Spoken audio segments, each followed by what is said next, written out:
Eu sou Osvanildo Alves e você está no canal Eu Li na Bíblia. Pegue a sua Bíblia, se arrume na sua cadeira, faça a sua oração e vem comigo para a leitura de hoje. Nós estamos numa série de leituras sobre a Trindade. E a leitura de hoje se encontra em Efésios 4, versículos 4, 5 e 6. Para isso, nós vamos utilizar 3 Bíblias, que são a Almeida Edição Contemporânea, que é a Bíblia Thompson, a Bíblia de Estudos Ave Maria e a Nova Tradução na Linguagem de Hoje. Na Almeida Edição Contemporânea, nós encontramos o seguinte: há um só corpo e um só Espírito, como também fostes chamados em uma só esperança da vossa vocação. Um só Senhor, uma só fé, um só batismo, um só Deus e Pai de todos, o qual é sobre todos e por todos e em todos. Na Bíblia de Estudos Ave Maria, nós podemos ler o seguinte: sede um só corpo e um só Espírito, assim como fostes chamados pela vossa vocação a uma só esperança. Há um só Senhor, uma só fé, um só batismo. Há um só Deus e Pai de todos, que atua acima de todos, por todos e em todos. Na Nova Tradução na Linguagem de Hoje, nós encontramos o seguinte: há um só corpo e um só Espírito, e uma só esperança, para a qual Deus chamou vocês. Há um só Senhor, uma só fé e um só batismo. E há somente um Deus e Pai de todos, que é o Senhor de todos, que age por meio de todos e está em todos. Nós podemos extrair desse texto algumas ideias interessantes. O primeiro é que nós temos aí a presença das 3 pessoas. Nós temos o Espírito, que seria o Espírito Santo, conforme foi indicado em 2 de nossas leituras.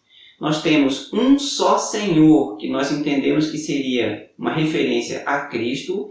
E nós temos a um só Deus e Pai, que seria uma referência àquele que nós conhecemos por Deus Pai. Teríamos então a presença de 3 pessoas. Mas é interessante que há a afirmação, no verso 6, que há um só Deus e Pai de todos. Outra ideia interessante é que, como Paulo trata da questão da unidade no corpo de Cristo, ou da unidade da igreja, ele apresenta a igreja como um organismo no qual precisa haver harmonia.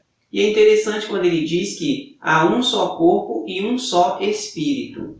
A Bíblia de Estudos Ave Maria, ela traz a palavra Espírito escrita em letras minúsculas, o que não desfaz, é claro, a força da expressão linguística apresentada aí.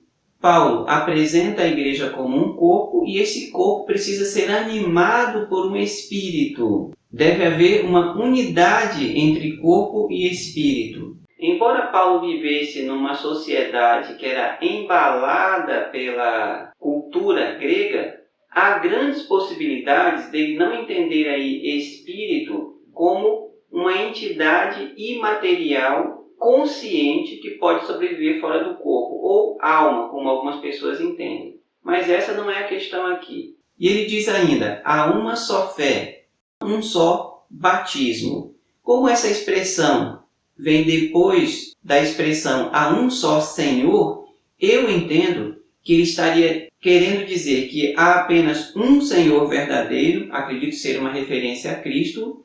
Haveria então uma só fé, uma fé verdadeira, que seria a fé em Cristo, e um só batismo, quer dizer, um único tipo de batismo verdadeiro. Não que ele deva acontecer apenas uma vez. Ele termina dizendo que há um só Deus. Por fim, eu queria destacar uma última ideia, que é aquela que está no final do versículo 6 e que pode ser interpretada de modo muito perigoso. Quando ele diz que Deus está em todos, atua por meio de todos.